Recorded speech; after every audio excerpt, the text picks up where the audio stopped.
se inclina por caudillos, ya sean bárbaros, ilustrados o una mezcla de esos extremos.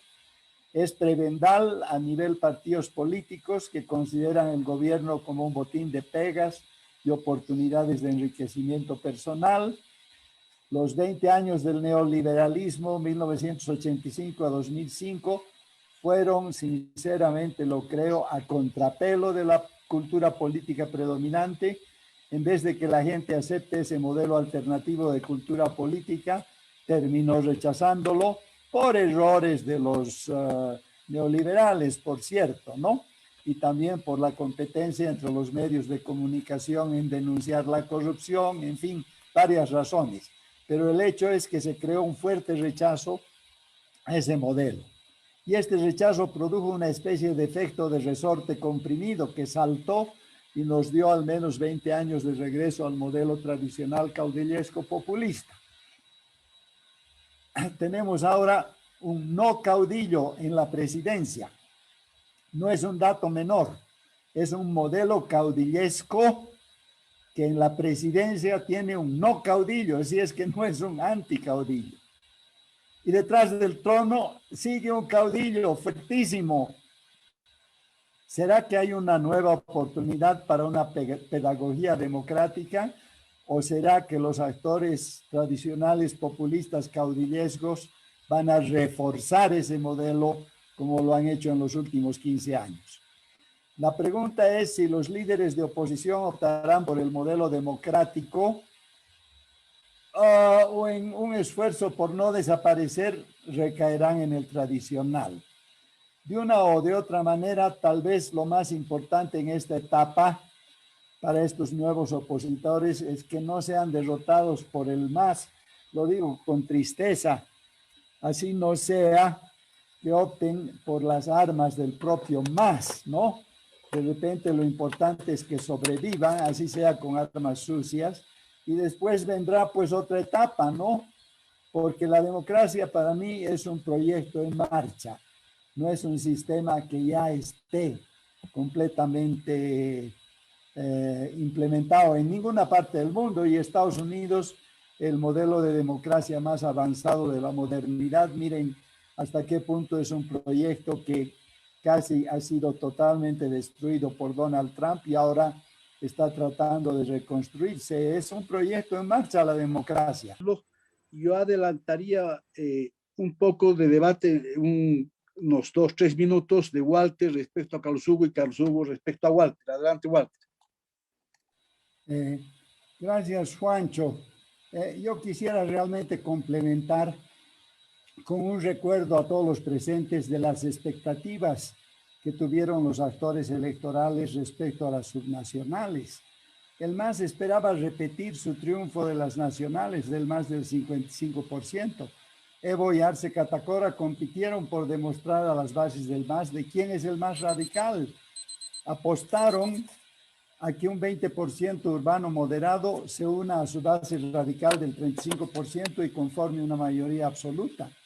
Eso funcionó en las presidenciales y parlamentarias del 2020, pero ya no en las subnacionales del 2021. Nadie en el MAS, esto es increíble, nadie en el MAS se dio cuenta que esta radicalización de los últimos meses, desde que Arce Catacora es presidente, espantaría al votante de los centros urbanos. Docenas y docenas de medidas espantosas para el votante moderado de los centros urbanos. ¿Qué manera de hacer campaña fue esa? Ante la pérdida de los centros urbanos, este gobierno y este MAS están dando señales de que van a redoblar su error y perseguir una mayor radicalización, lo que es políticamente hablando una estupidez. La oposición, por su parte, aplastada por sus derrotas en las elecciones nacionales del 2020, no tenía grandes expectativas de las subnacionales. Sus triunfos en el eje central más otros periféricos los han sorprendido gratamente. La oposición no centró con suficiente fuerza su campaña en los votantes urbanos moderados.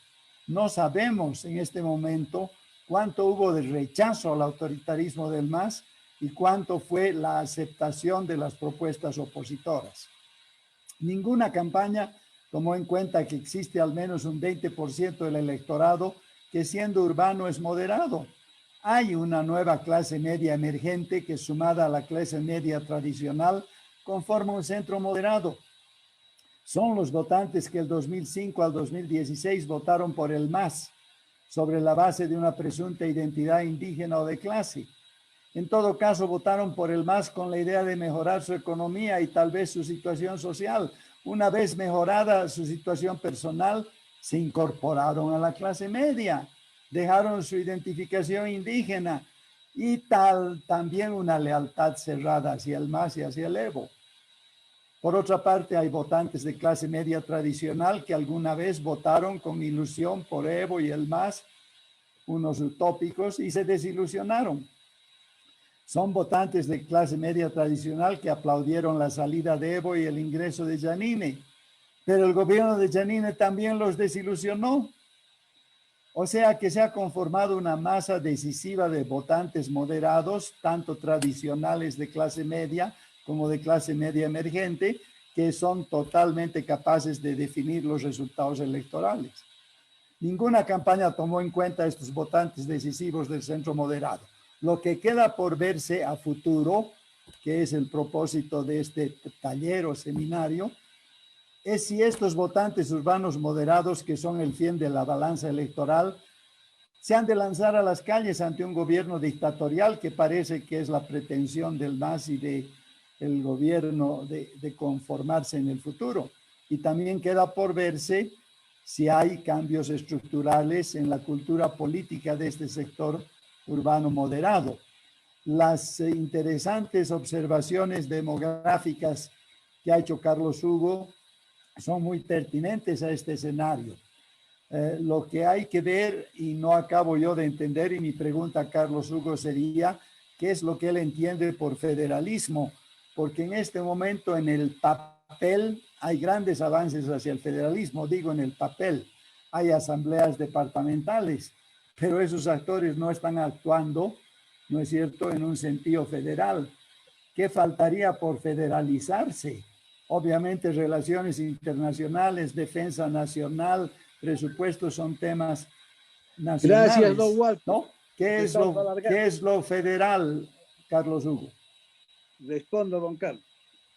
Gracias. A ver, 4 telegramas. El primero es que efectivamente esta expectativa del MAS de lograr un resultado similar en las regionales era una expectativa lanzada sobre la base de la especulación que ellos mismos conocían no iba a ser cierto conforme pasaban los días, porque frente al incremento de la pandemia y de los números de la segunda ola, el MAS se resistió a cualquier modificación de la fecha, porque conforme más tiempo hubiera habido en relación a campañas electorales y a la confrontación por el tema de la salud, más espacio iba a perder y sabía que tenía que hacerlo a cualquier costo en esa fecha. Entonces, efectivamente, el MAS estaba frente a un dato que le da el 54% nacional, otra vez que nadie esperaba y que es un dato duro y que le da la legitimidad y la legalidad total para todo lo que pueda aplicar en materia de políticas públicas,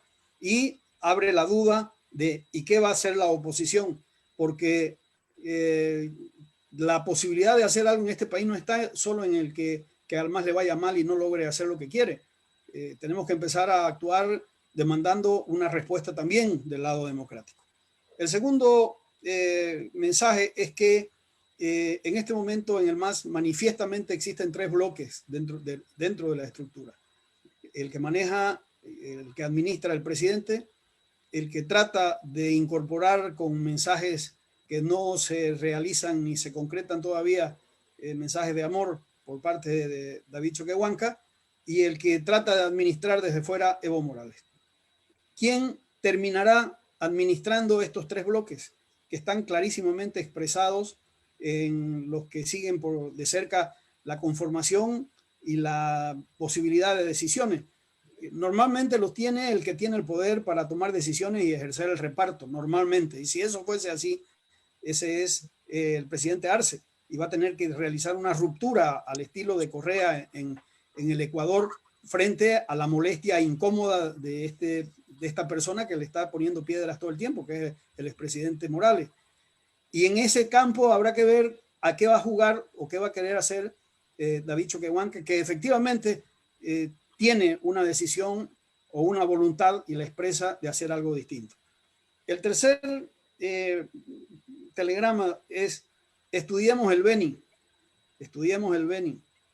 El Beni es Bolivia expresada de la manera más clara como saben hacerla los benianos, de manera rotunda. Son pasionales, concretos, firmes y duros. En el Beni se han fusilado literal y físicamente a toda la dirigencia política, incluida a la expresidenta. Quien ha ganado la gobernación, lo sabemos todos, es un médico odontólogo que se jugó por vacunar o por meter ivermectina y prácticas poco ortodoxas de la salud, y que la gente lo identificó como el único que hizo algo. No ha hecho, pero se entregó y la gente así lo ha notado. Y exactamente igual con la alcaldía y a donde se han presentado. Entonces, el Beni no es un dato menor desde el punto de vista político. Es la concreción. Ahí se ha terminado de concretar un tipo de molestia, de malestar, que ha barrido a todos los que eran históricamente orgánicos desde el punto de vista político. Gracias. Termino en 2 minutos, en medio minuto. El tema de ciudades-estados versus estado originario, indígena y campesino. Vamos a tener que enfrentar esta discusión en serio, porque por aquí es donde va esto del tema federal. No se trata, Walter, de insistir sobre modelos de naturaleza teórica, se trata de aplicar modelos efectivamente prácticos. No, la autonomía hasta ahora no le ha dado la respuesta que esperaba Oruro, Potosí y Chuquisaca, que es donde está el proceso de desarrollo y de pobreza más grande.